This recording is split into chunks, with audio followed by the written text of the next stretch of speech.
ils sont basés à Montpellier, voilà, qui est un vrai vivier de création du jeu vidéo, puisque, rappelez-vous, Infogrames, etc. Le berceau de toutes ces boîtes-là, c'est Montpellier. C'est assez intéressant d'ailleurs. C'est un pôle de compétitivité à l'époque. Exactement. Et Montpellier, ce qui est réjouissant, je trouve quand même, c'est que plus largement, si on dézoome, c'est qu'on a connu une époque, il y a bien longtemps, quand j'avais 15 ans, des shareware, on appelait ça, c'est-à-dire des développeurs indépendants de jeux vidéo où on donnait un petit billet, on payait avec sa carte de crédit quelques dollars ou quelques euros et on pouvait jouer à des jeux qui étaient développés par des équipes indépendantes, mais qui, pour certains, avaient ce genre de succès, c'est-à-dire émerger à côté d'énormes machines comme les Mario et tout ce qu'on connaît. Ensuite, on a connu l'époque des AAA, où alors on n'avait que des jeux monstrueux. C'est-à-dire qu'en gros, si on n'était pas GTA, si on n'était pas Assassin's Creed, on n'existait pas. Il coûtait plusieurs centaines de millions de dollars.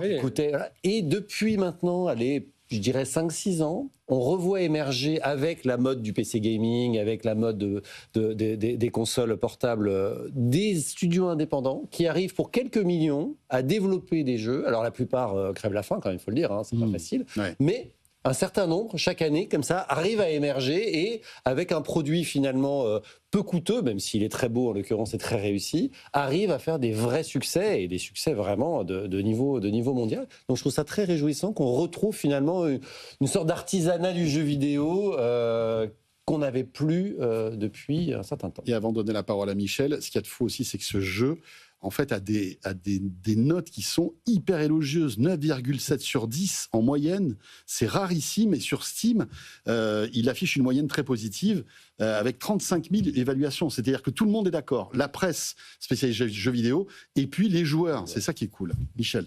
Moi, je trouve que ce qui est génial avec cet exemple, c'est que dans la grande course sur le numérique mondial, global, là, on prouve qu'on peut rivaliser sur une partie de la chaîne, et en l'occurrence, en haut de chaîne sur le design d'un jeu vidéo. Et puis, il y a une autre dimension. Moi, depuis quelques mois, je me rends compte que, en fait, la France a une vraie valeur ajoutée sur un certain nombre de domaines.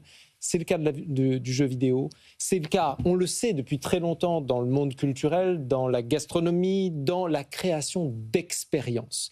Et on nous reconnaît ce savoir-faire dans le monde entier. C'est le cas avec la musique, avec la French Touch. C'était le cas pendant les JO.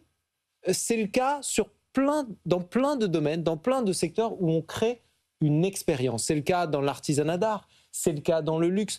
Notre capacité à créer des expériences remarquables, unique, avec une French Touch, je trouve que ça, on ne pourra pas nous l'enlever et il faut mettre le paquet dessus, que ce soit dans le numérique ou que ce soit dans d'autres secteurs d'activité.